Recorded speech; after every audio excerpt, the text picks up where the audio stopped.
Hey everybody, what's going on? Rob Cesternino back to talk about Traitors, episode 4 here of season 3. Wow, wowie, wow.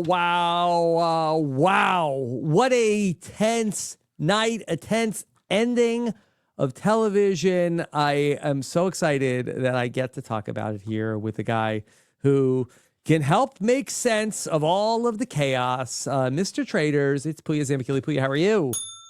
I'm good, Rob, but this might be one of those special occasions where I don't even know if I can make sense of the ridiculous decisions that were made here. It's interesting. Super interesting night. I think there's a lot to unpack from everybody's perspective about how that all went down. Everybody's going nuts tonight. And so much to get to. Okay, so just to set the stage here, of course, this is just the start of our Traitors coverage this week. Thanks to everybody who tuned in, downloaded, left us comments that we were blown away by the response to our week 1 of Traitors season 3. Bigger than we could have imagined. So thank you for that. If you are not yet subscribed, what are you waiting for? The #1 Traitors podcast out there. We know Traitors.com. So check that out for everybody out there who's not yet subscribed. And of course, we love to hear your comments here on the YouTube video. We will also have on Friday, we will be doing a exit interview with the person who was murdered by the Traitors in this episode. Our friend Jeremy Collins will join us. We are working to try to see if there's going to be a press availability for Bob the Drag Queen that we have been told Bob is traveling. And so if he does a day of press availability, we will get the chance to talk to Bob. Hopefully. So I know a lot of people were asking us last week, where's Dorinda? Like, we get who they do a press day with. We have said we'll take them all. We'll take everybody. So if they're available, we will be there. Yeah. Yes. Okay. So it's not like that we request a certain person and then they give us that's who's available. And for the history of the last couple of seasons, it has been sort of like the competition reality people have been the people who have been doing press on these days following a losing, being banished, being killed on the Traitors. Yeah, which has been tragic because I would like to meet and talk to so many of these people, especially so far in this cast. I don't think there's anybody I wouldn't have wanted a conversation with. But hey, we get what we get, and we hope to get more. And we got a lot going on right now. All right, we got to talk about this epic, one of the all-time Traitors showdowns between the two Roberts, and not Bob Harper. We're talking about Bob the Drag Queen and Boston Rob tonight. And this was, I thought that this was not going to work. I didn't think that Rob could do it. And I guess, bad job by me doubting what Boston Rob was up to. But Pooya, I kind of think Rob said it went perfectly, and that there's a real lane here for Rob to potentially dominate, save for the one wrinkle in the plan is that Danielle Reyes is not happy with him. And so there is going to be a huge fallout next week. Rob, I think there's more than one wrinkle. I felt like, first of all, I want to preface this by saying phenomenal episode. Yeah. Tragedy has struck both the murder and the banished, but my God, this was TV and I loved every bit of it. That being said, I almost feel like, and I could be wrong, I think Boston Rob put the final nail in his own coffin tonight. Certainly possible. Now, yeah. I think this was so interesting. And at first I thought like, Rob's making a big mistake. This is too early. You can't be doing this. But, when I had some time just to think about it, this was vintage Boston Rob. This was classic Rob Mariano. He's not going to pussyfoot around and make all of the little moves. He's not gonna win this like Suri won it. He's gonna slow play everybody. That's not what he does. He's going to take a swing for the thing that is going to potentially be the biggest gain, and that is exactly what he took. The highest risk move that was on the board, went for it, nailed it. And now is enjoying the, like, oh my God, conquering hero. He pulled off, I think, what Dan was trying to do last season with, okay, when I give you a name, I don't miss. I'm going to give you a name. Mark my words. I'm thinking Phaedra.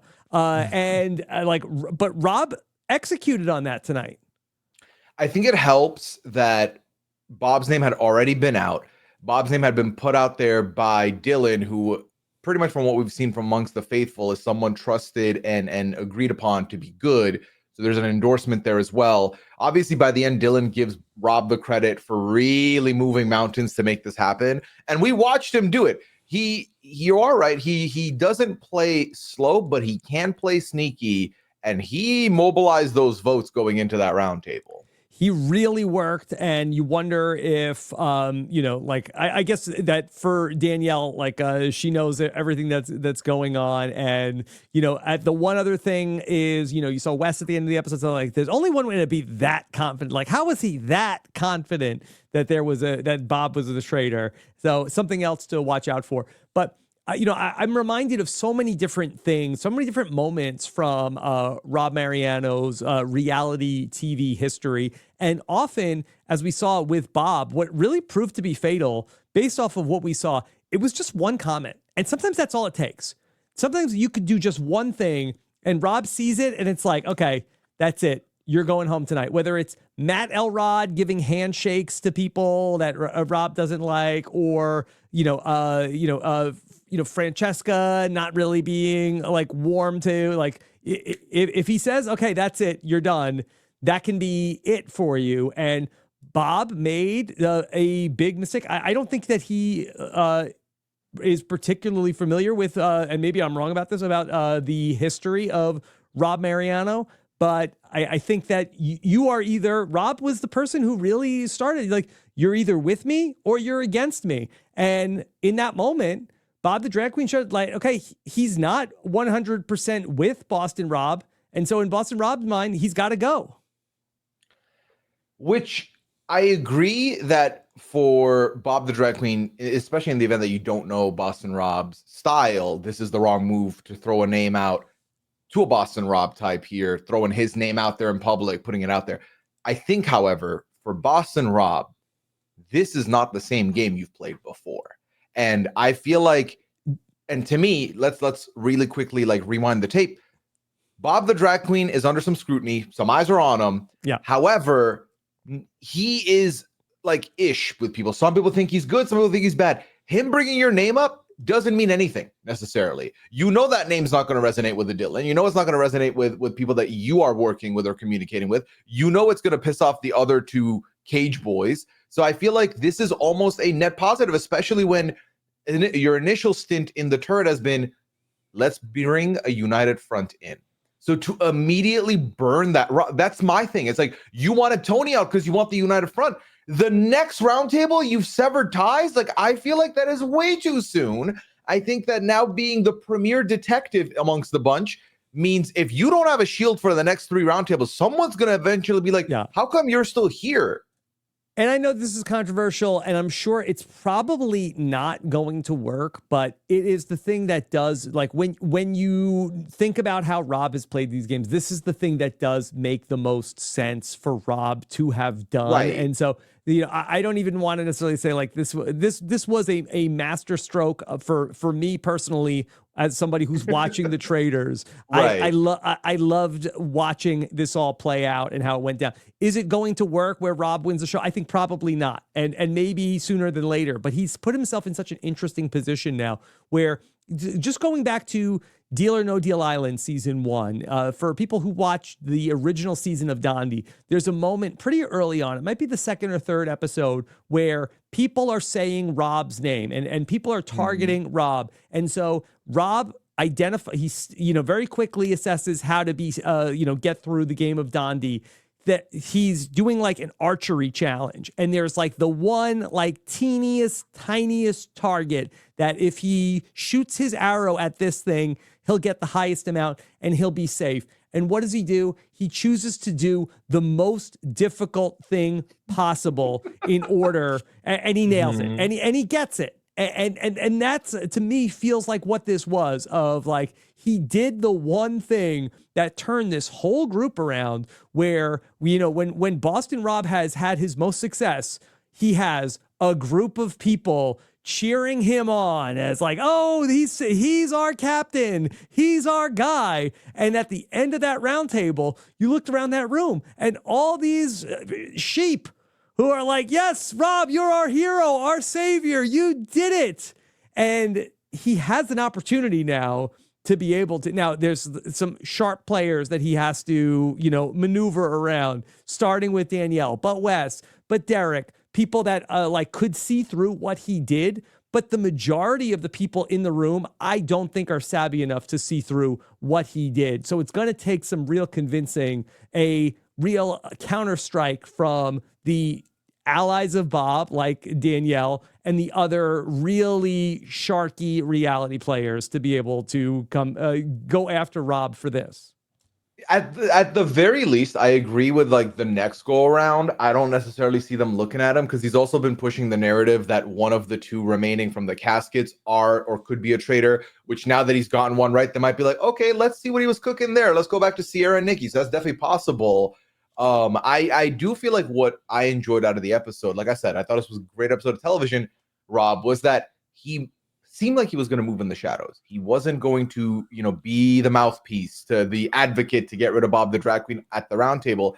Then I feel like everyone kept talking about Nikki and Sierra, and he got fed up and was like, no, you're being played. I was like, oh my God, Rob, do not make this your centerpiece. But he took control of that room, and then by the end of it, he got all the votes he needed. So yeah, it really seemed like that. Originally, he was trying to slow play it, and he was trying to sort of like plant the seeds of like, hey, I'm hearing the drag queen. You know, he's telling people, he's telling like, hey, Dylan, I think you're right. I think you gotta say something. And then he's not saying anything. And so Rob takes it into his own hands, where I really thought he was going to try to not be the person who brings it up, where have it come up organically. And in the same way that, you know, okay, then when Tony's on the ropes, he came in and then got everybody to like throw their votes on Tony, where then after Dylan brings it up, then he can throw a vote on Bob, where it's a little bit more of a surprise for Bob the drag queen of like A2 Boston Rob. But no, he led the charge. He did, and ultimately we get, out of the 18 votes, 10 of them were delegated to Bob the drag queen here, and the others kind of got mixed in the split vote between Nikki and Sierra. And then I thought it was interesting, Rob. So Bob the drag queen votes for Rob here and says out loud, a lot of people are afraid of me, but no one is more afraid of me than the traitors are afraid of me. And obviously, I feel like this could go by the wayside once everyone found out that Bob the drag queen's a traitor. But to me, it felt like you're making it very clear that he's also a traitor. You know what I mean? Like, so I think that's a good Easter egg for any keen detectives that end up picking up on that or try and use that in the future. Yeah, it didn't seem like anybody acknowledged it, but it was a great catch by you that he said that. So a really great moment. If you have questions about the Traitors as well, Pooya and I, just like we did last week, we had Claire Rafus, winner of Traitors RHAP, on our feedback show. We're talking with BB Can winner and member of RHAP Traitors, Bailey, is going to join us for the feedback show. So send us your Traitors feedback questions. Go to robswebsite.com/Traitors feedback. Pooya, let's go back to the beginning of the episode and let's talk this through, and then we'll talk about how we got to this outcome this week. And we had our traitors who we were like, I don't know, did Gabby see anything? Turns out she did. Yo, Rob, I got like every prediction wrong for the beginning of this episode. I was very much humbled quickly. Rob, she the thing is, she heard, but she only heard Danielle, which is funny to me because Danielle was the one telling everybody else to hush up. So unlucky Danielle, who does get heard coming out of the bookcase, but I thought masterfully swept under the rug. And we can get into that when we get to breakfast. Yeah, well, I really thought that they were going to find the coffin, the RIP coffin, because here comes Dylan Efron, and use his name, all right, people, okay? All right, he has a name. It's Dylan Efron, and boy, wait till I bet Derek was very upset when Bobby Drag Queen said, Yeah. Zac Not a good Efron is a actor. bad actor. But anyway, so we open up the there's the coffin with the names. I thought Dylan Efron was going to find the names. It was kind of terrifying how good Dylan is at being observant and just feeling the energy of a room. He was like, let's see, something's changed here. Was that dagger there before? And then he just pauses, and it's like a pregnant pause. And he's like, I think we're too late. I think we're too late here. I think it's already happened. Chills. The RIP coffin is right there. It's right there. And I'm sure, here's the fun thing. I'm sure once he saw the coffins, he was like, oh my God, there was a coffin in that bookcase. The question is, did they remove it or not? That I don't know. Okay. So, all right. Alan brings everybody outside. Okay. Traitors have struck, and there's 3 people are going to get into the caskets. It's going to be Jeremy, Sierra, and Nikki. 2 out of 3. I thought Ivar was going to be in place of Sierra. Turns out they put Sierra in there. I wasn't sure how to feel about the 3 they picked. It was very clear after, though, that they had decided whoever we're putting in there, those other 2 are going to be suspects. So let's pick people who could be suspects. Okay. So, all right, get into the caskets. Some different approaches from people who get to say their last words. Sierra, she ends up cursing out the traitors, and this is going to create problems for her later on. Yeah, she's like, I'm an effing faithful. Like, just, I hope you believe me when I say that, and I'm coming after you to the traitors. And turns out some people in the manor, Rob, don't like a cuss word. They didn't like it. They didn't like it. That'll come up later. Okay. Nikki says, hey, I am a faithful. I'm good in the challenges. And so definitely, I'm going to help the faithful. A little plea for, hey, I can get the prize pot going.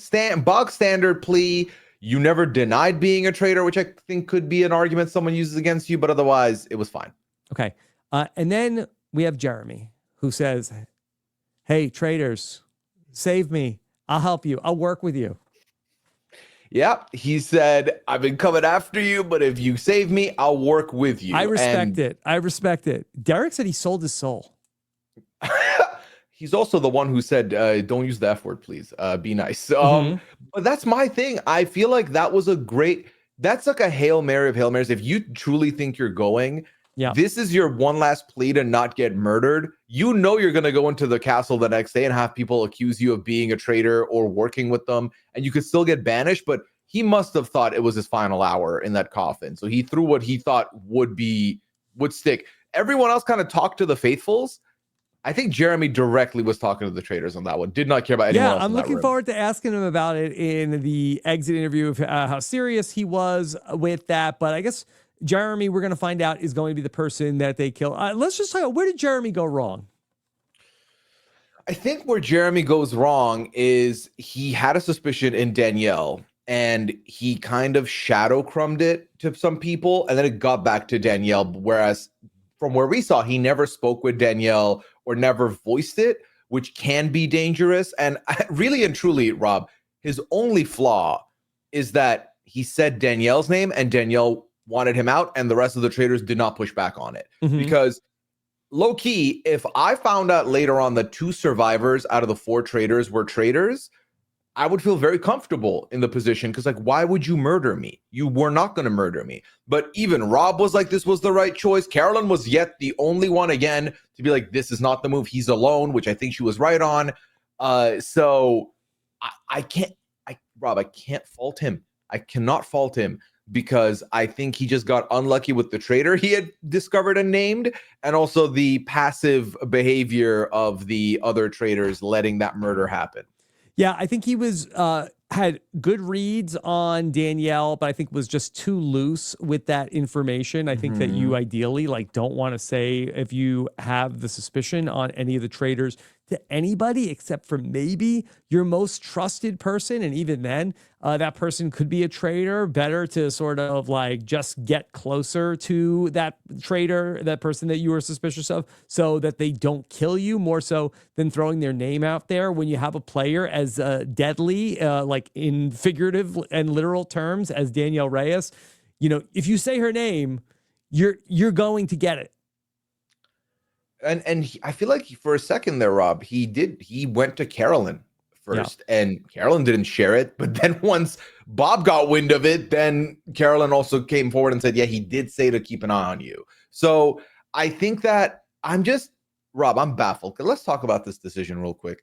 So Boston Rob enters the turret after one cycle. Within that cycle now that he's been in, the two other survivor male contestants are gone. Is this not bad for Boston Rob? Because from where I'm standing, inevitably someone's going to try and do a meta game, and it's like, well, there's two survivors left. One of them's a traitor, and it's probably Boston Rob. Like, no, am I wrong that could be a place people could go? Or if you were in the turret and there are three other survivors, wouldn't you want to keep them a little bit, especially if one just got banished? Yeah. I certainly think that people are going to be asking some questions about like, well, don't you think that it's one of the, reality people is actually one of the traitors, like a survivor and a big brother. And I feel like that maybe if Derek and Wes weren't there, that maybe they're able to get through the season without that coming up. But I just feel like that when you have those two other like really smart strategist guys and both of them saying like, well, if I'm not the traitor and you have all these other like one of them's got to be the traitor. Yes. And also potentially the thing that Bob the Drag Queen does say about one of the new people could be it is that obviously we've already seen last week Derek talk about the potential of Rob as a prospect of being a traitor, or like one of the other two being a traitor. Now we see Wes bring it up and float that idea. There's a world where Wes doesn't even necessarily fully think that Rob is a traitor, but is now trying to move the needle in the event that they look at the Cage Boys, that it's not him going. So I think that's a bad spot for Rob to be in. And now he's already lost his other survivors. So I think this is a very tight rope. Like you said, this is that like you're shooting that one middle spot in the target for like maximum gain. But it's a hard journey, and we still have like 17 people left in this manner. Like there's so much game to go. But just a final thought on Jeremy, that I'm so disappointed that Jeremy is gone and Tony's gone. Look, if I'm ever on the Traitors, this is how you're gonna know anybody can get me. Banish me when you see the people who are murdered are all the most boring and the worst TV. Oh. My boot list will be pristine. I will be keeping all the people who are good television, and I will be murdering with great pleasure all the people that are boring. Put him in the castle. Why are you still here? Why are you on this podcast, Rob? Put you in that castle right now. Yeah. Why? Yeah. I'll hold it down. I'll hold it down for you. I'll wear a beret. Brittany's ex-husband and Derek, I'm sorry, I don't know his last name. Sam. He's dead. He's gone. Banished. I'm sorry, Derek. I don't know his last name. Lord Ivar, I'm sorry. Bye-bye. Get in the coffin. Who's your third? Let me see. Let me look at the... Who else? I mean, with all due respect, Dolores. I feel like I've been expecting more from Dolores, and maybe we've not seen it yet. We've seen some good reads. Chrishell, I feel like the Bambis have one central person, and it's Gabby. And Nikki and Chrishell have kind of gone by a little bit to the side here. Yep. Okay. We go to breakfast, and a lot of discussion about who is going to be coming back. Gabby brings up the bookcase.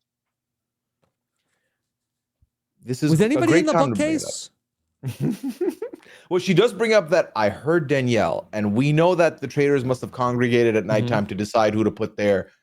Could it be Danielle? And this was set in front of Robin, Dolores, and Chrishell, which, by the way, Robin is now like 3 for 3 on the most obvious ploy the traitors are doing. She's taking hook, line, and sinker. Because she was like, 100%, I think Nikki's top of my list now for someone to be a traitor, maybe Sierra as well. you want to keep Robin. If Robin gets murdered at any point now, it's a huge disservice to the Traitors. They should not be getting rid of Robin. Yeah.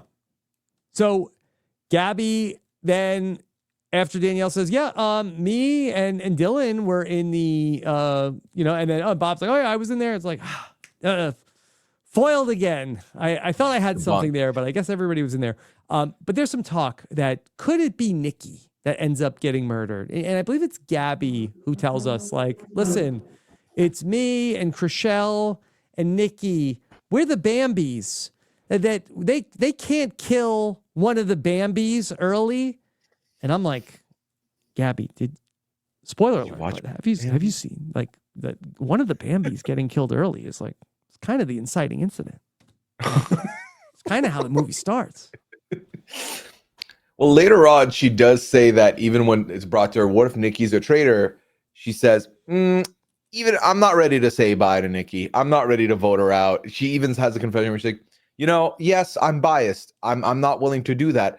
I think as long as you don't tell everybody else, that's a solid move because Nikki's working with you, even if she's a traitor. It's not too shabby. Yeah, she's right. Oh, okay. Breakfast. We open the door and it's no Jeremy. I was so sad. Same. It was so chilling, Rob. I mean, I said this in the preseason that Jeremy is my favorite winner of Survivor. So to watch him fight back tears sitting there, just knowing that it was out of his hands. He couldn't do anything else. He doesn't know where he went wrong. Like the game of Traitors, you typically leave not really knowing where you went wrong, especially if you've not really made any missteps. I think he was a victim of circumstance and an untimely coffin. Because the fact that he floats out Danielle's name and then this happens, I wonder if he would have been murdered outright if there were no coffins here. I don't know necessarily. Yeah, I sense that he would. I feel like that Danielle really wanted him gone. I think that Bob, once he heard Jeremy's name, was on board. Again, we have the recurring theme of like two things going on with Carolyn. Nobody's listening to Carolyn and nobody thinks she's a traitor. Yeah, this is the best life.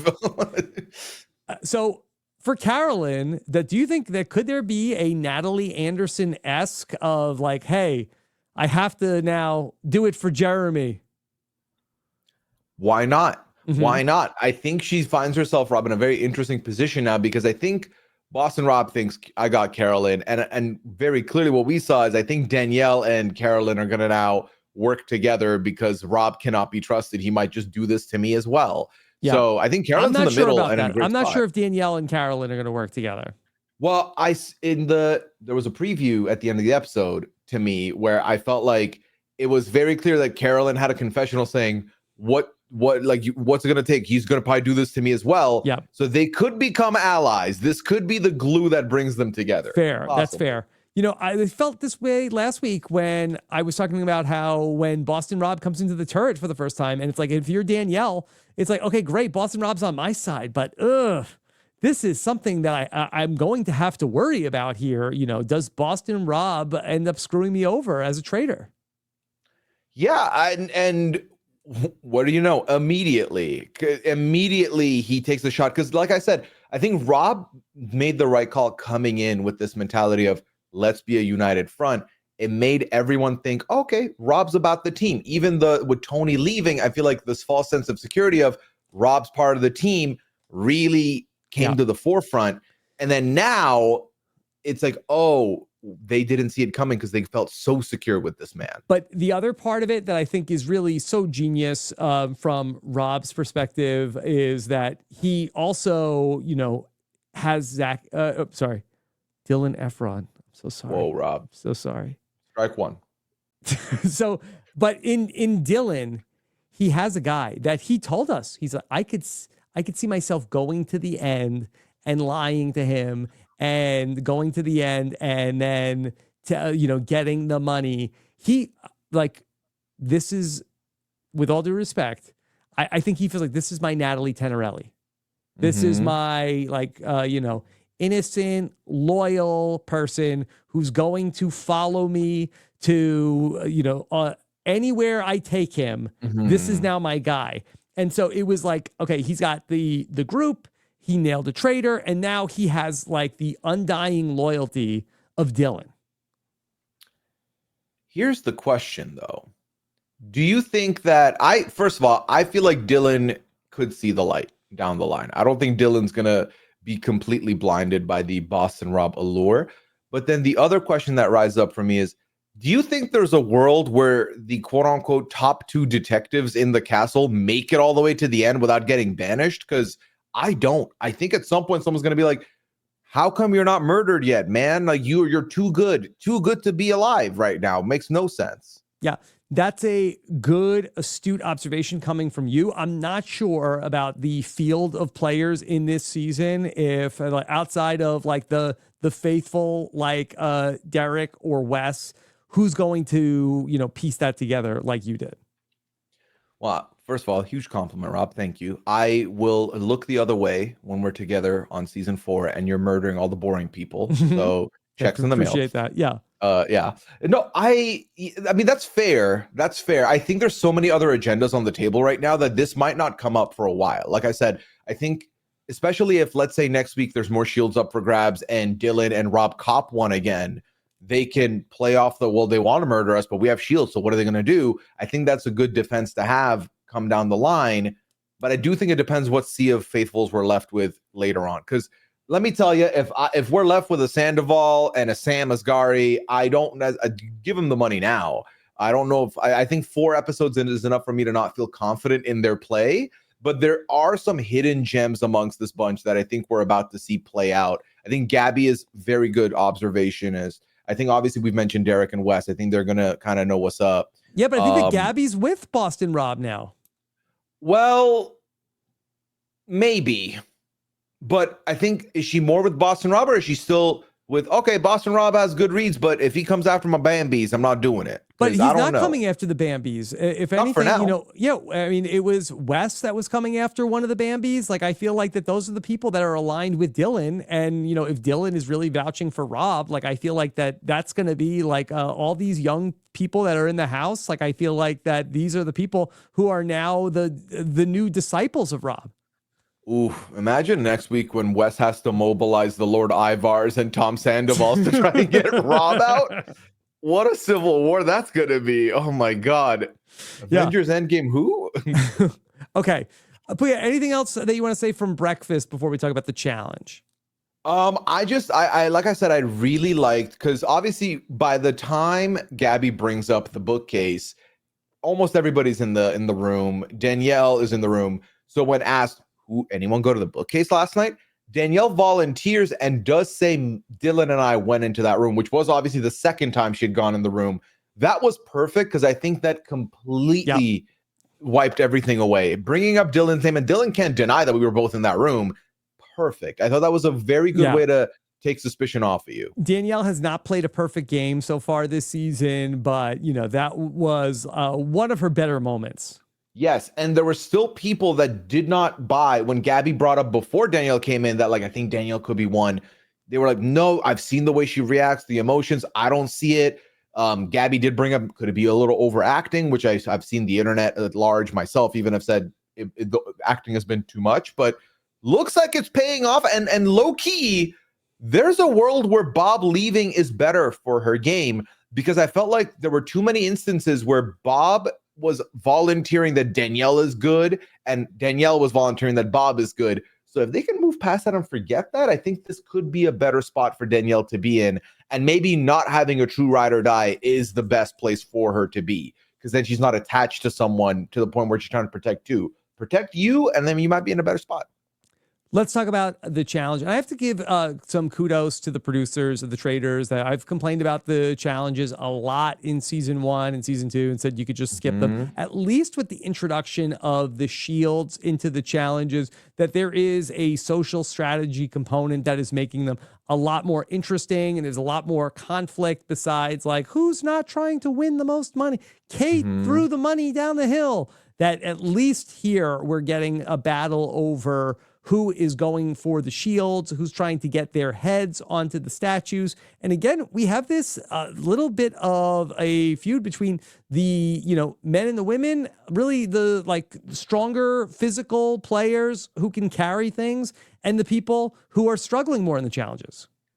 Yeah, I agree with you. I feel like both UK and US have shined in season 3 with their missions. I feel like having there be more shields available and more, are you going to sacrifice the pot for the shields and vice versa? Are you going to willing to sacrifice your standing to survive the night? I think these are all very intriguing things with these players that'll come into the forefront and it'll be fun. I will say the gender wars are very much alive and well with regards to the mission in Traitors US. Even this episode had come up.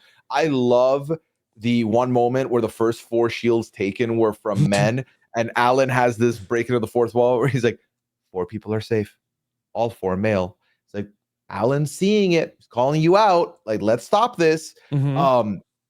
Rob, let's be honest here. Do you think you could have carried that head up that hill? I just have no idea how heavy they were. That's the thing. I feel like it's almost not even about the heaviness for me. It's the awkwardness of the size. Like, because how are you gonna hold that? I just pictured myself wheezing up this hill and then falling backwards. And what do you think they were? Like 50 pounds? 70 pounds? What do you think? 70 pounds. I don't know. Well, clearly the body one, you needed 2 people. The head was maybe 50 pounds is apt. I think 50 makes sense. Yeah. I think I probably would have tried it. I mean, I'm going for that shield. Let me take the head up first. Worst case scenario, you don't use mine, but then it's there. And if we're running out of time, you need to put a head up there. I mean, I guess I'll take it. So I think that was the right move. Now, what isn't the right move is not at least playing a little bit of the social game where Tom Sandoval just books it and ignores everybody. How dare you criticize the social game of Tom Sandoval, Pooya? How dare me? Yeah, he definitely is better than I am advertising him. Just kidding. But I will say, I noticed something from Derek in this mission, Rob. Yes. So Derek has this moment in confessional where he mentions that he really wants a shield. However, and initially it seemed like he was going to say, however, when I see others like struggling, it wants me to help them. I was like, what are you advocating for? Like, this isn't a public vote. But it was very clear to me that he felt like this was good play, that if he's seen doing some good for the rest of the team, that he could avoid getting banished. And that was important to me because I think he already feels comfortable not getting murdered, which to me spells out, I think he feels comfortable with the people he's making connections with being traitors, and he's just trying to survive the roundtables. So that was something I noticed. We'll see if it pays off. Yeah. That is a very good read by you, if that is what's going on. Yeah, I feel like that Derek was really trying to foster the teamwork in the challenge.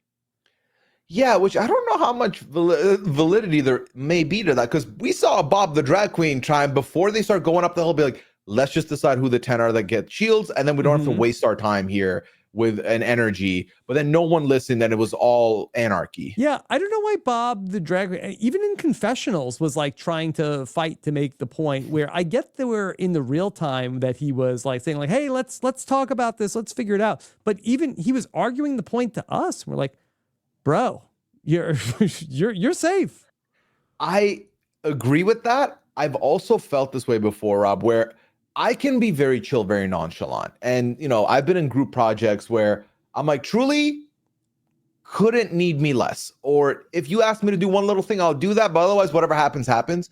But then I watch it happening and I'm like, oh, they're doing it wrong, or they're not doing it the way I would want it to happen. Then I'm like, I can't help myself. I'm sorry. I know I said I don't care, but let's just piece some things together. I think it's that a little bit. I think the other part is just the frustration that I'm being loud, you're not listening to me. And I think that, you know, this later comes back to bite Bob, because Bob is seen as the quarterback for the season so far. And I think it's just because in his nature, he's a very vocal person and will always give you the 2 cents, whether you've requested the 2 cents or not. So Bob Harper got a lot of the screen time in the story here about how difficult it was for him to be able to carry that, you know, basically him and Brittany Haynes are kind of like equals physically. Yeah, it was very, very sad to hear him talk about how he had this heart attack and, you know, he had a less than 20% chance of living, but he's still here. But then clearly he's struggling a little bit. He comes from the Biggest Loser. He's a trainer, and he's like, I could have crushed this back in the day. So it was a little bit of a humbling experience for Bob Harper going up the hill. It did feel a little bit by the end as well. Kind of, this was like his Suri on the balance beam moment from Survivor, Sure. which I caught on to, or I felt in the moment. Yeah. But I did love Brittany's confessional about the mission. I thought that was very fun. Which one? About her Peloton training? Yeah, like if this was a stationary bike, I would nail it. But I've never been carrying stuff up a hill, which you and I both.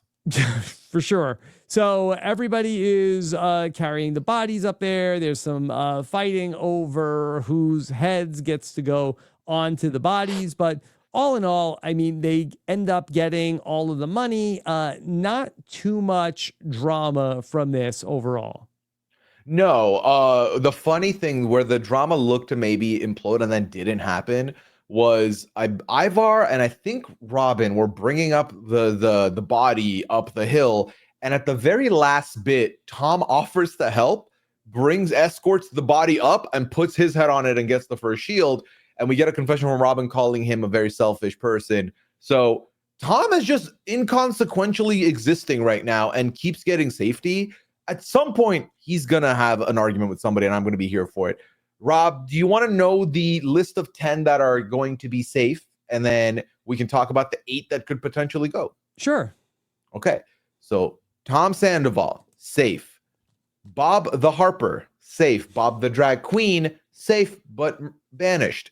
Boston Rob is safe. Dylan is safe. Brittany, Danielle, Chriselle, Dolores, and Wes are safe. So who are our 8 that are vulnerable for the next murder? Okay, so we have 7 vulnerable because Carolyn is a traitor and therefore can't go. But we have Sierra, Nikki, Ivar, Robin, Sam, Gabby, and Derek. Okay. Now, that as we had during the challenge, Bob the Drag Queen says to Sierra, like, don't even worry about getting the head up there. Everybody thinks you're a traitor. And that does not sit well with her. No, she was like, wait, everybody? Everybody thinks I'm a traitor? Yes. This is not a bad argument to make, but not one I'd want to publicly tell someone on a very stressful mission. But he's not wrong. There's no way they're going to murder Sierra unless they absolutely think they can land the votes on Nikki in the next go around. But even then, they'd be like, why would Nikki ever do that when it's a 50-50? So Bob the Drag Queen, as a traitor, is ironically enough helping a faithful realize you're safe. Don't worry about it. Yeah. Okay. So by that logic, if Sierra is safe and if Nikki is safe because people think that they're already traitors, is Robin also in that camp? Robin had quite a bit of sus in the beginning. That sus seems to have gone away and kind of diminished, which I think makes sense. I think that Robin could be on the list, but would be, in my opinion, an extremely foolish murder here because Robin's just very wrong and will just follow the crowd. And I think you're better off keeping Robin in now that there's only 2 housewives. Okay. So then probably we're looking at Lord Ivar, Sam, Gabby, and who was the last person? Derek. Oh, Derek. So traitors should kill Derek. I mean, if you want to get a detective out, you get him out, especially because he brought up a really good argument against Sierra. If he gets murdered, they'll just vote out Sierra probably. That's not a bad spot to be in. And I think he clearly showed how much he can articulate his arguments, whereas some other people were making accusations without claims. I thought some of the claims he was saying, well, I was laughing because he was wrong. I was like, I mean, he sounds like a compelling argument here. So getting rid of him would be good. I think alternatively, you get rid of Gabby, Rob. You got to split the Bambis up. I'm sorry. I know that we're banking on Nikki going here, but you get rid of Gabby. Nikki thinks, oh my God, it could be Sierra. She got rid of my Bambi. I am mad, and goes that way. Or people could think, like the Robins of the world could think, you know what? Nikki could have killed Gabby to make it seem like it's not her, which means it's actually her. I think Gabby would help them quite a bit because right now the Traitors turret has 3 people. So does the Bambis. That is, and I know that we're saying that Rob kind of could have the Bambis on lock, but nothing is guaranteed in this house. And I think splitting them up and bringing the others in is not a bad place for you to be. Like getting rid of Gabby could make you the next Gabby to the Bambis potentially. Pooya, is there any sort of Traitors edgic where based off of like how much we've seen of people, they're more likely, less likely to get killed? Oh, interesting question. I'm not too sure, I feel like it's more so what are they saying when we see them? I feel like we're constantly seeing, for example, Carolyn talking about they won't listen to me. They won't listen to me. What will that mean? I don't necessarily know. Does that mean we're going to get a payoff where someone does listen to her or they don't listen to me? And she had a little bit of a confession last week where she said, I still make it to the end though, as the turtle on the wall. So that could mean something. I could see that. I feel like the Danielle and Rob confessionals we've seen, especially this week with Danielle, I feel like she's not going to rest until Rob's gone. So I think their story lies with each other. But personally, I don't think I mentioned with, could Carolyn have like a Natalie Anderson like story and trying to avenge Jeremy? Probably not. She said that, in the survivors, we're all family, and that is true. That is very true, Pooya. But that being said, I don't know if Carolyn is going to necessarily like spend the rest of her game trying to avenge Jeremy. But if there was going to be somebody to go on a Natalie Anderson-esque run for Danielle, avenge Bob. Yes. That's what we're seeing. Ironically enough, you could argue that 2 Jeremys got taken out this episode, with Bob the Drag Queen being Danielle's Jeremy. Because I very much see that comparison, and I do love it. I just don't think Danielle's going to let this man rest, and I'm here for it. I think this makes the turret a lot of fun. We haven't talked much about the exit yet. I am broken that we lost Bob the Drag Queen this early, but I think we can get some good content out of it moving forward here. Okay. All right. So Bob the Drag Queen. Real quick. We could also just murder Sam Asghari because he's giving nothing. So that's what I would do. If you're trying to keep all the suspects and all the moving like important people in, you just boot Sam. No one's really going to figure logic to that, and that's fine. There was the great moment at breakfast when he talked about how he was wearing Britney's headband. And I'm not sure who it was that said it, like, oh, which one? Which Britney? This Britney? That Britney? Yeah, I feel like we've seen him talk 3 times maybe, and most of them have been like loosely about Britney, even though he's not really saying much about Britney, which I don't think he was allowed to. It was Brittany Haynes that said, it's Britney, bitch. Yeah, she talked about the 2000s music. Yes. Okay. All right. Bob the Drag Queen does say, and could you remind me, what was he prompted with that he said, I still think that one of the 3 newcomers could be a traitor? So it was at the end of the mission, and Alan basically said, is there anything else anyone wants to add? Any grievance? It was more so like, does anyone have reactions to not getting a shield, essentially? And I wrote down the exact quote Bob the Drag Queen puts out here to understand why Boston Rob took it the way he did, and no one else said anything about it, which felt inconsequential. So then Bob the Drag Queen said, I did think that one of the new guys needs a head up there because we all think one of them could be a traitor. I don't exactly know what it means, especially I was trying to piece it together on my second watch because he's the one who tells Sierra, you don't need a shield. Everyone thinks you're a traitor. So I didn't quite know if he was trying to say, yeah, we think one of them could be a traitor, so having them have shields could be good because they could get framed. I don't know. Because ultimately, Rob and Wes both got shields. Derek's the only one who didn't get a shield. So again, not quite sure what he was saying there. I most definitely didn't take it as he's throwing Boston Rob under the bus. Yeah. But and really, Wes or Derek, neither of them took exception to what Bob the Drag Queen said, because we see Boston Rob come back in the car, and he's in the car with Derek, trying to talk about Bob, and Derek's not really biting.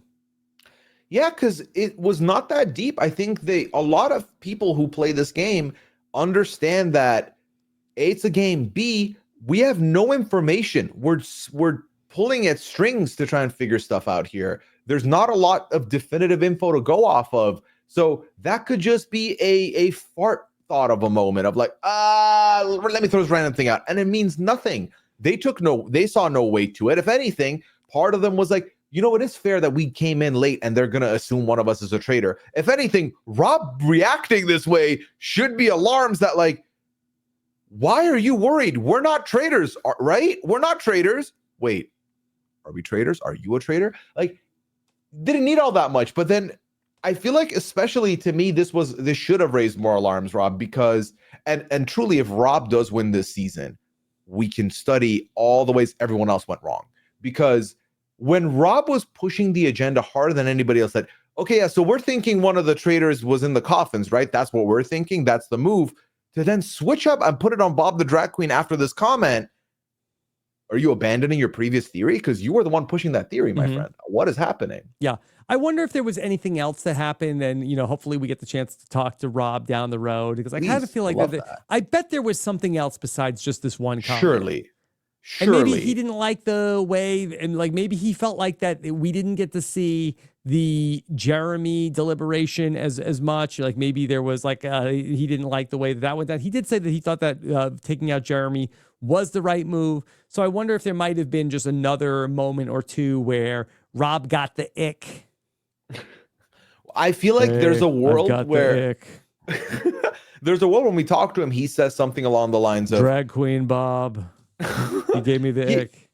Yeah, that comment was not a lot, but I was looking for any reason to turn on Bob the Drag Queen because he had so much control. Like there's a world where that's true, right? Where it's like, oh, that's not really a lot, but it's enough for me to get the ball rolling, and I'll just run with that. That's the other thing, and Bob pointed out at the roundtable. It's like, that sure, it's because I have so much control. Like, he called him the quarterback. It's a huge compliment, right? Yeah, and really, I think that Rob's personality is like he's not going to have somebody else be. I mean, go back to Survivor Marquesas. So Bob is running the group. I don't think so. I think that there's a world where being vocal, I think, is important. Being the quarterback can work. You just have to make sure you're not clinical. You know what I mean? Like if you're a faithful and you are playing the detective game and you're loud and right, your expectation is you're murdered. I think Bob could have played I think it's this person, you vote this person, it's not. And you're like, I talk a lot. Just don't listen to me from here on out. Or like, I won't speak up as much. And then you can hide. Whereas I feel like with Bob, it didn't matter whether it was mission conversation, suspects, arguments, and then, gets accused, so has to defend himself. He was just so visible the entire time that, like they said, at some point we have to look at you and we have to put your name down and see if it's right. I just think that doesn't sit great with Rob either. Like, I think that that what Bob was doing may have worked in a different season where Boston Rob doesn't come into the castle. Boston Rob's trying to be that person. He's trying to be the quarterback. Yeah. He wants to be the person that everybody what do we do next? Okay. Here's what we're doing tonight. Pooya, there's a few theories of the case that are out there. We have the Derek theory. Derek thinks that Sierra, she used a lot of profanity when she was in the coffin calling out the traitors, that one of the other people in the casket surely must be a traitor. Derek thinks it's Sierra. He thinks it's Sierra because Sierra used the F word when clearing her name and saying she's a faithful. And he said that, when people are guilty, typically they will lean to profanity to try and cover up their guilt by looking more like this is very serious to them. And I'm pretty sure someone at the roundtable was like, this is how she talks. Like, this is not a thing for Sierra, which, by the way, people were asking, why Sierra purple? Where's Sierra? Sierra has entered the game. Sierra's here. Yes. Okay. She's here. Now, maybe that they were over their limit of F-bombs on Peacock for the first 3 hours. I'm not sure exactly why. But okay, she's in the mix. Okay. So Derek is floating that. Meanwhile, Wes has an alternative theory. He thinks that it's Nikki. He thinks that Nikki, a performer, would not be able to resist the opportunity to go into the casket. And certainly us longtime WWE fans have seen plenty of casket matches. Probably maybe not even a first for Nikki, a show woman, as Wes described her. She would certainly want to have this opportunity. I think that's a fun argument to make. You're a performer, you're a wrestler, about, staying in character. So this could help you become more of a method actor to what you're doing and really dig your heels into the traitor role. I think that's a sound argument. what's funny to me, Rob, is if you think of both Wes and Derek, I think that both the cases they're making against Sierra and Nikki, I can see them doing it themselves. I can see Derek getting defensive and cussing when he's lying. I can see Wes not being able to help himself. I mean, like, not put me in the trade. That'll be so much fun. Let me just actually do that. That'll be great. So I think both of them are capable of doing that or would do that, which is why they're looking at these people. Yeah, I mean, they're humans. Projection happens, Pooya. Oh, yeah, definitely. You know, the things that we accuse other people are, or that we're only thinking about them because they're things that we ourselves are capable of. Mm-hmm. Yeah. I think you would do great on the Traitors, Rob. And I mean that. Okay. So you think you would do great on the Traitors? Hey, listen, if it could work both ways, it's a two-way street, Rob. I think why thank you. Thank you so much. Yeah. Okay. What other ideas are being floated before we get to the roundtable and what Rob starts to come up with? Well, Rob, even on the walk back to the cars, was like, you ready to go for the head of the snake? It's like, we're going for Bob the drag queen. And he starts mobilizing. We see him go to Dylan. And Dylan, this is like the kid being told, you know, don't tell your mom, but you're getting a PS5 in the morning. He's like, oh my God, really? Actually, though? It's happening? He's like, Dylan, I think we have the votes to go after Bob if you're down. And he's like, oh my God, actually, please, yes, I can't wait. And those are kind of the three names we go into the roundtable with, are secretly Bob, but very publicly Nikki or Sierra, pick your side. Okay. So we start off the roundtable. Wes gets it started. And Wes, just point blank, I'll get it started. Nikki, I think you're a traitor. Which I thought was very fun. You know, Wes is now getting involved, dipping his toe into the roundtable, being more vocal. First time he's able to be banished. Second time. He could have technically last time, but there was not enough for them to even be looked at, where everyone was like focused in on Tony. But Wes brings up this argument to Nikki, and he very much doesn't mince words. He's like, listen, just so you know, I'm coming after you. I'm coming for you here. These are the reasons. And he brings up all the wrestling stuff, and Nikki takes it. I don't think Nikki like gets defensive or too loud. It was the most cordial, tame moment of the entire roundtable, I think. Okay. Now, Derek says, okay, well, actually, I think it's Sierra. And here's why I think it could be Sierra. Because she used profanity. And that is typically something guilty people will use profanity to prove their innocence. And then she uses more profanity. And everybody's like, you see? Best way to prove it is like, no, I cuss all the time. Like, let me just do that. Which, you know, we talked icks. Maybe the word profanity is an ick for me. I don't like it. I don't like the way it sits on the tongue.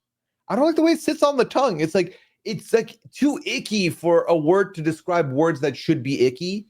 I don't like it. Yeah. Okay. All right. Maybe a topic for the Pooya and Liana Lounge. Yeah, I'll bring that up next week. See, like, Liana, what do you think about this? What do you read on that? Okay. Next, all new episode of the Pooya and Liana Lounge drops when?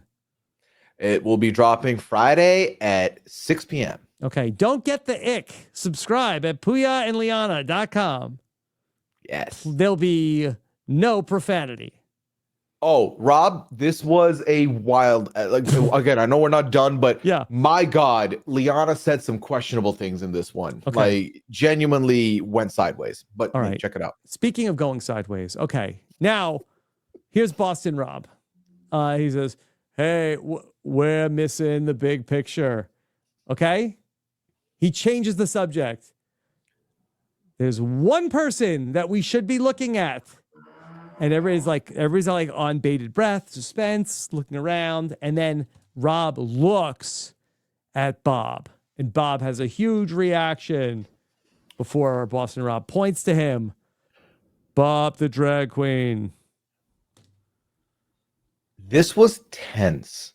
This was, yes. I think when all is said and done, this is one of the better roundtables that are going to, if Miss Mojo's ranking it, this is making the top 10 in the U.S. history. Rob, I feel like both of them were being very argumentative, which was fun. But I think in his efforts to get the vote out there, I think Boston Rob made some mistakes here. Okay, well, let's talk it through. Break it down. Okay. So I think one mistake, and this is at the very end, and this is usually to me one of the worst things, he sounded way too sure about it being, he kept saying like, well, I caught you. You're a traitor. I already know you're a traitor. That was already like, I'm like, you're laying it a little too thick. The thing that was bad though, Rob, was that he said, and if it's not him, vote me out next. That is I think that's what Dan flag. said too. Yeah. Yeah. So I think, and he did this with Tony. He last week, he like almost like copied the exact words from Suri in season 1 of when Tony's like, you think I'm a traitor? And he's like, I don't know if you're a traitor. Like, I don't know. That's the right way to answer it. Like for Bob, it's like, you are definitely a traitor. 100%. You have to be a little bit unsure. Like, and if it's not, I'm sorry. And if it's not, I'm an idiot. But I can't shake this feeling in my bones. I feel it. This could be a misread. You have to sound a little insecure. You always do. And I know it might not be everyone's cup of tea, but listen, I've been insecure in my lifetime. I know how it feels. So you gotta make it seem at least a little bit insecure. Okay. What else? Well, that was the main, that like saying, if it's not me, if it's not him, murder me next or banish me next, I think is bad, because that only makes it clear. And this has happened on other franchises, not just US, where at some point the traitors are going to, the faithfuls are going to think, why would you risk your life like that? Because then you would have been okay with going next if it wasn't him. You know what I mean? Like, you have to think about a gamer like Boston Rob, who when he plays this games, he is not there for just vibes. He's here to win every time. Yeah. And if you know his reputation, why would he risk his life for something like this? Okay. For Bob the Drag Queen, I thought when Bob the Drag Queen said, I have 9 words.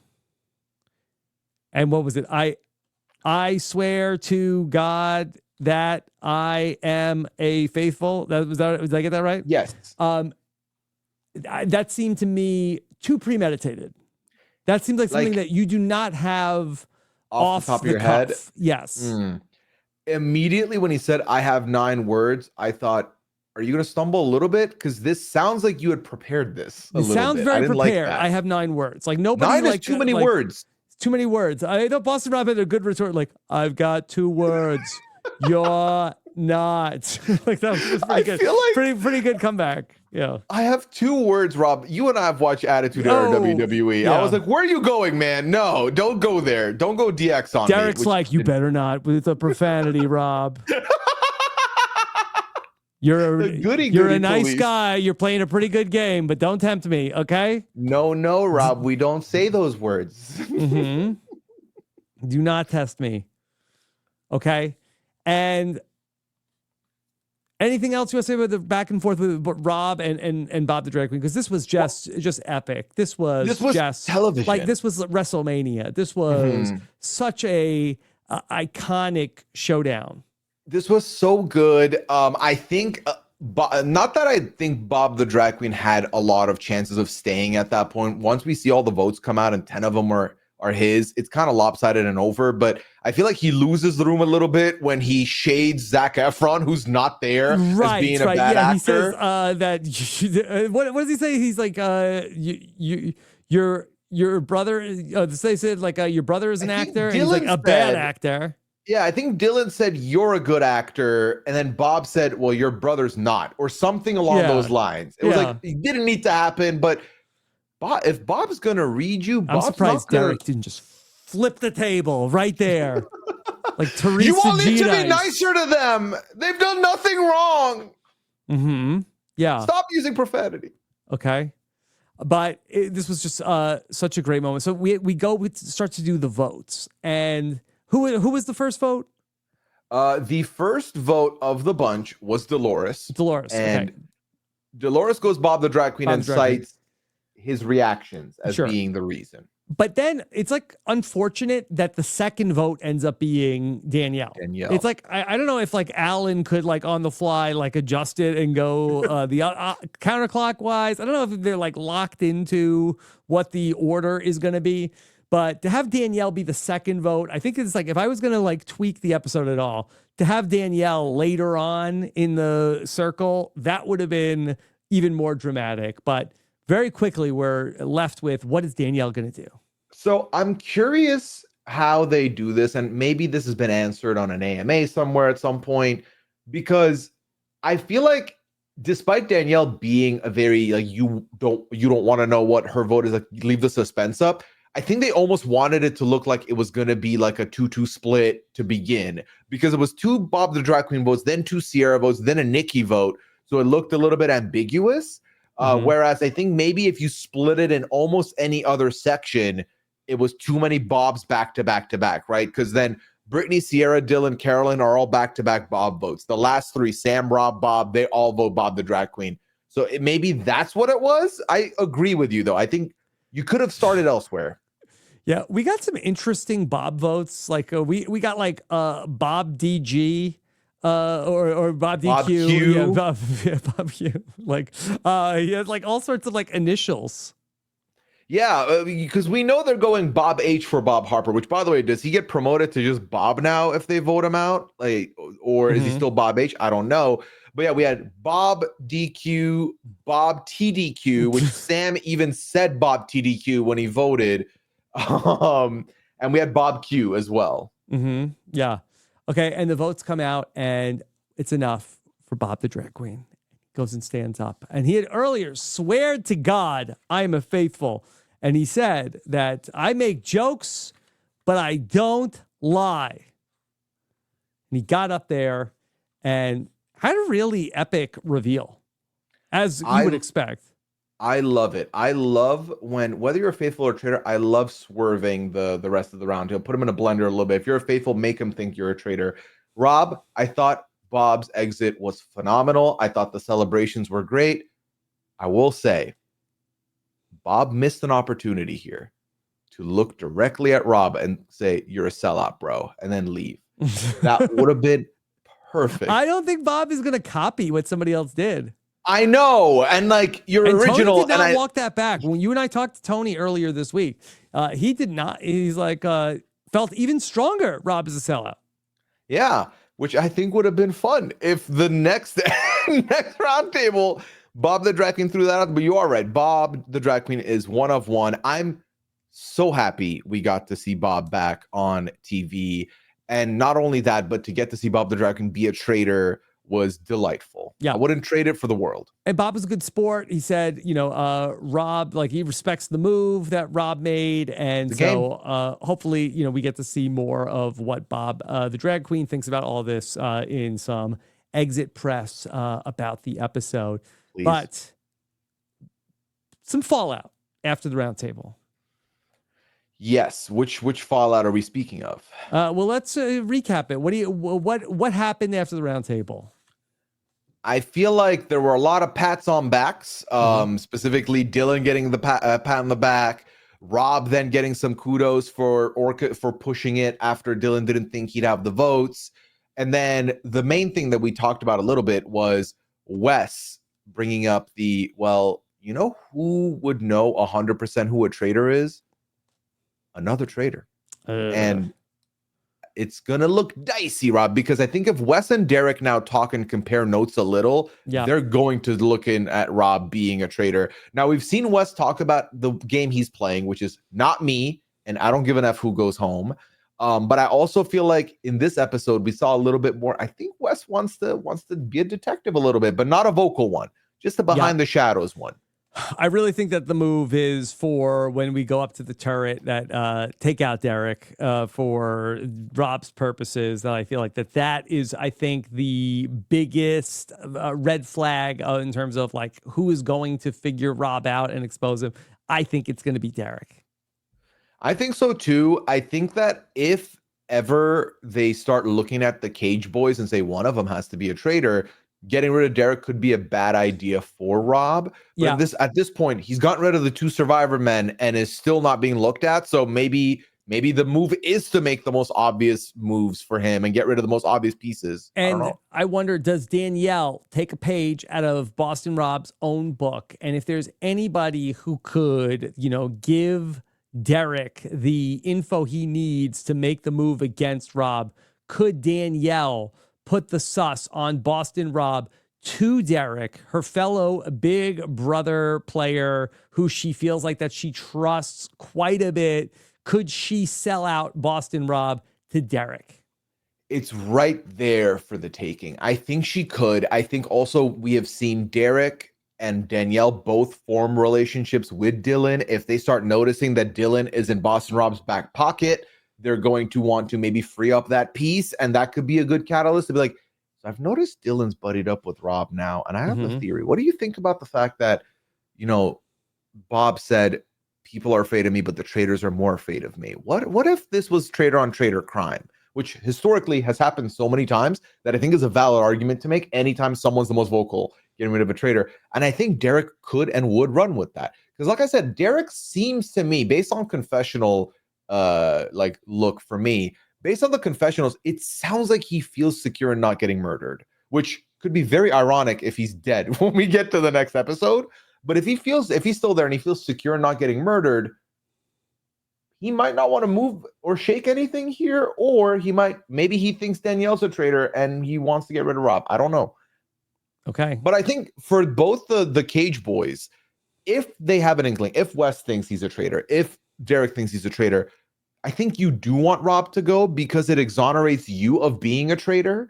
I think no one's going to think there were two traitors that came in later than us necessarily. So they'd leave that theory to bed, and then it's all about the relationships you're making, which as of right now looks like both of them are doing good with the manor. So I think they'd be in a good spot if they did want to get rid of them. So we end the episode, we go up to the turn. I'm surprised that we didn't see this play out a little bit more. Same. Now, I feel like that based off of where they ended it, I feel like that maybe there are not fireworks that are about to unfold. Like, I kind of felt like we were going to get up there and Danielle was going to use the profanity and be like, what the F was that? Like, I feel like if that's what happened, I feel like you end on that note. Like, we had like a cliffhanger with Phaedra and Parvati in the turret in season 2.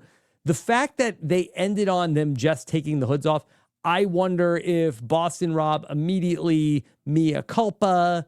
Maybe Danielle is just a little salty, but we don't get a confrontation. I have a feeling both Danielle and Carolyn have said everything they want to say in their confessional and are not going to confront him, especially when they just saw what he's capable of or what he does try to do if your name is put out there. Because initially when he approached both of them to vote that way, he didn't make it seem like he was going to push it. He said, the numbers are there, we can't change the tides. But he put his thumb on the scale publicly. Well, that's what he said to Danielle. But then when Danielle left the room, that he told Carolyn. He said, Carolyn, hey, Carolyn, we're voting. I'm voting Bob. You're voting Bob. We're all voting Bob. She's like, well, I don't know. He's like, we do this. We make this move tonight, Carolyn. He really strong-armed Carolyn into like being one of the votes. Such an interesting... great moment in all that. And I know that people are going to disagree on the move, and I think that all that is great. But I mean, this is what the producers are hoping for when they bring Boston Rob into the show. I think episode 4 of Traitors season 3 is a extremely entertaining episode. Like, I had so much fun watching this. It's great. Yes. I also think season 3, episode 4 of the Traitors US is riddled with awful decisions, which doesn't make the show bad. Yeah, it can be both, and that's completely allowed. You know how many episodes of the Traitors are fun because everyone's dead wrong and making bad moves? Yeah. So many. So let's have fun with it. Talk about. Rob, I like what you said about the idea that there's no fireworks in the turret because we didn't get a cliffhanger. Does that mean that they're just going to murder a Sam Asghari and we're going to be done with Sam and we move on? Yeah, I wonder if they end up agreeing on somebody who is just like, who is like a low-hanging fruit, whether it's Ivar, whether it's Sam, we move on, and then Danielle goes to work plotting revenge against Rob. I want to see this war. I think this war is going to be so much fun. Yeah. Who do you think ends up outlasting the other? Do you think it's Danielle or do you think it's Rob? Last week's episode, I wasn't feeling good about Danielle.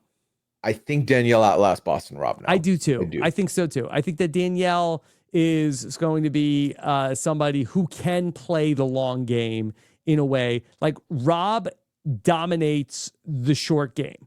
But Danielle, I think if I have to pick somebody to win a marathon, I'm going to take Danielle over Rob in the marathon. I agree. I 100% agree. There can be some worry to the idea that they wake up in the morning and they're like, you know who Bob was very close with and kept defending? Danielle. What if we look at Danielle again and that bookcase thing? So I could see evidence mounting on top of that based on that little pebble. But I also think there's a world where that doesn't come up at all. And maybe we look back at the coffin and other stuff. I think Danielle's beating Rob at this point. Yeah. As far as I think that Boston Rob can assert his will and get what he wants in any given round until he can't. I think that Danielle is the person who, as she said last week, is thinking 20 moves ahead. And now that she has this real goal, which might be outside of winning the game, of to avenge Bob, that I do think that she is going to accomplish that goal, even if she doesn't end up making it all the way to the end.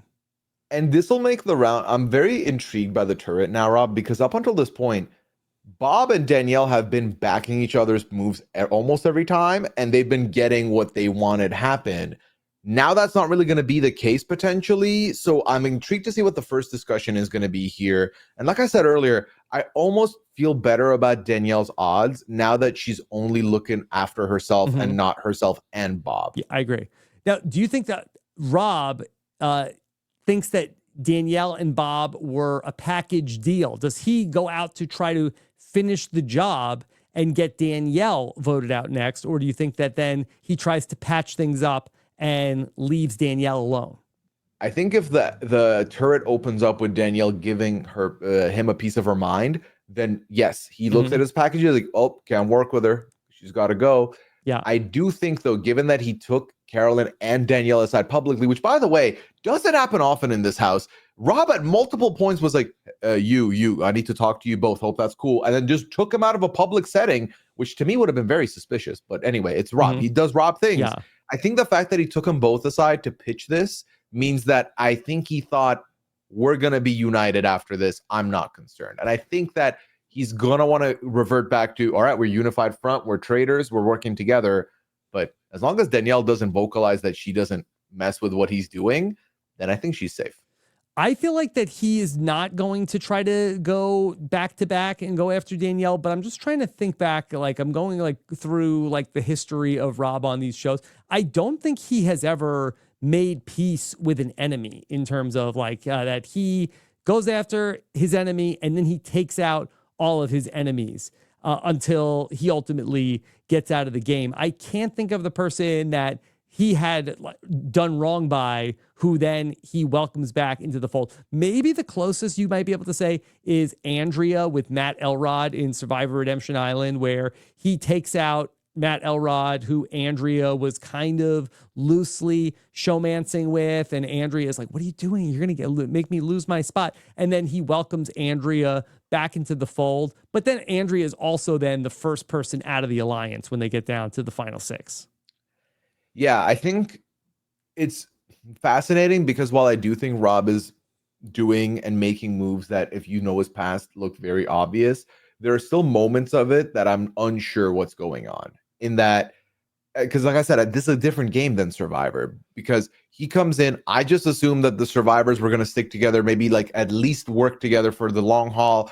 Immediately is fine with Tony leaving, immediately is fine with Jeremy dying, is like, I'm team traitors, and then immediately turns on a traitor. So who are his like top three allies? And does he look at Danielle as someone not a part of his team? Do we start seeing Rob talk about wanting another traitor out so he could get a recruitment off and bring someone into the turret that he can work with? No, you don't think we get a recruitment, right? Not with three. Maybe if we go down to two. I feel like I don't think there's going to be, I assume even if it's offered, they're not going to want to recruit tonight. They're going to want to boot someone else out. Okay. And then I feel like just looking ahead to Traitors season 4, looking better for the reality people, considering that they were clearly not on the same page. They do not come across as a united front, all of the survivors and Big Brother people in this season. Absolutely. You know, last week I said, Rob, if they call you, you're busy. Pick up the phone if they call you. I think you're secure. Obviously, I think the worry could be the metagame of the CBS people being traitors, but I think, again, Rob, if there's 4 survivors there and you're the traitor, I feel good about your odds. I don't think you're going to get looked at as like the number one treacherous person. Okay, Pooya, anything else on your mind about this amazing episode of The Traitors tonight? Whew. Listen, last week we had 3 episodes and we were like, this very dense. This was 1 episode and was supremely dense. The Traitors are delivering. This season has been so much fun. Alan is becoming a better and better host in my eyes the more we pass here. And this cast is great. I just really hope this tragic boot list slows down a little and we lose a couple people that I'm not really like, not caring for is like rude, but that I'd be content with seeing. Watch it, Pooya. I didn't use profanity though. They're nice guys, okay, and gals. Okay, all right. So we are going to take your Traitors feedback questions. Go to robhaswebsite.com/Traitors feedback for our feedback show with Bailey Pelham, who's going to be joining us. We just saw her a couple of weeks ago on Traitors RHAP. She is maybe the final winner of Big Brother Canada. And so we will talk to her coming up on Monday of this week.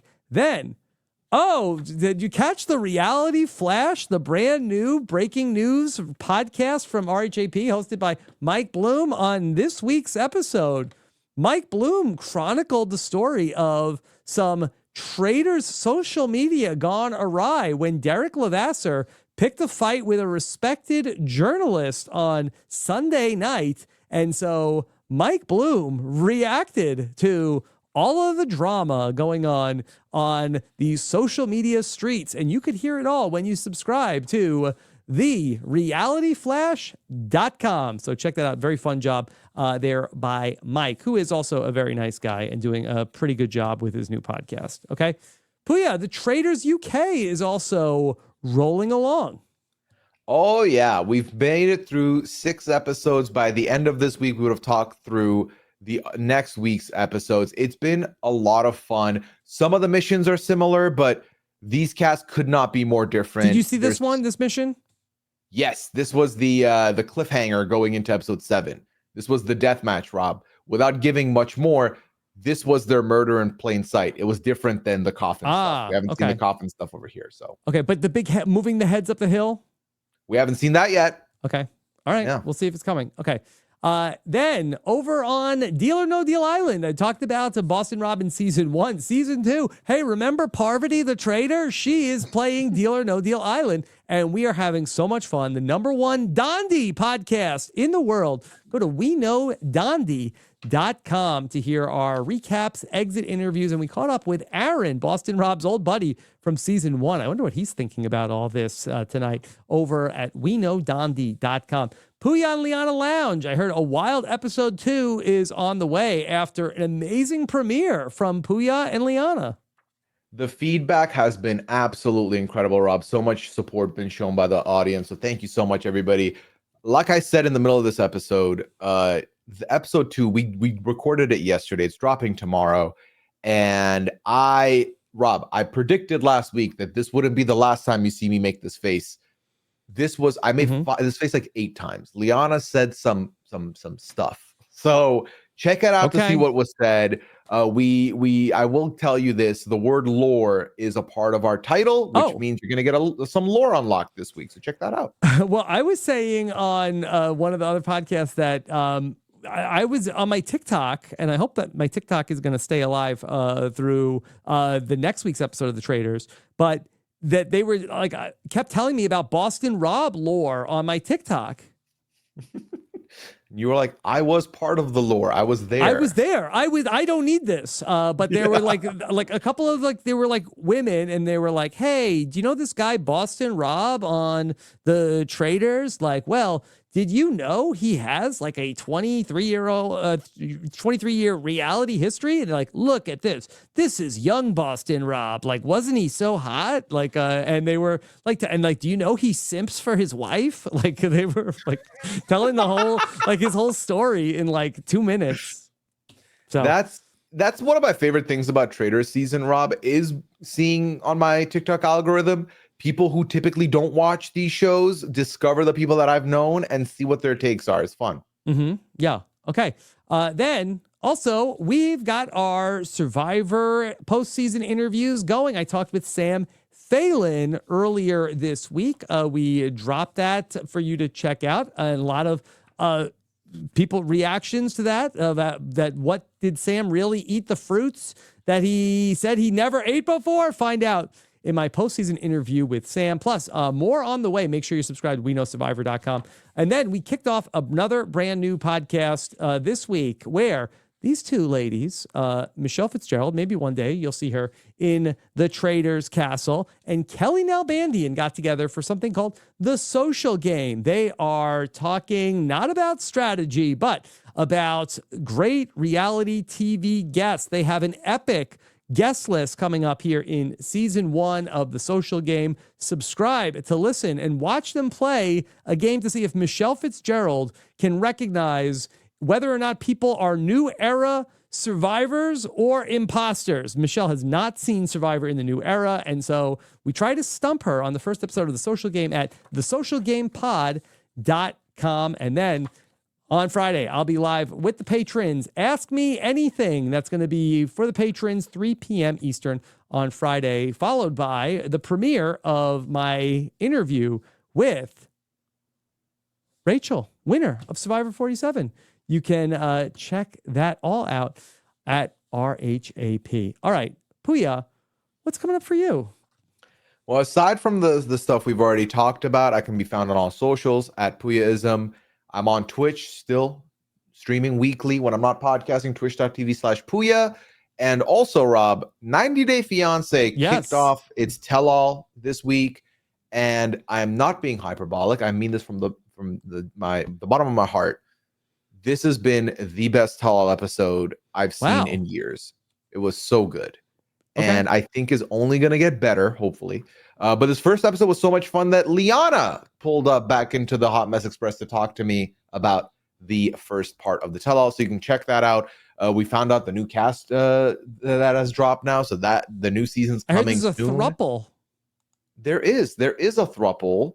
I don't know how that's going to work on the original 90 Day Fiancé season where the premise is getting K1 visas and moving to the US. We'll find out how that maths, and we'll see. Okay, we'll see it all. And of course, we love to get your comments. Yes. You figured out how the throuple works? No. I am not that good with math on the fly. I want to give a little, for the people who listen this far, I want to give them a little snippet, a little something that I'm not going to share anywhere else. I recorded a Pod Friends this week. Oh. Which might be coming out sooner than you think. Okay. All right. So be on the lookout for that. Subscribe at beapodfriend.com and be on the lookout for our interview with Jeremy coming up on Friday. We love to read your comments here on YouTube. Take care, everybody. Have a good one. Bye.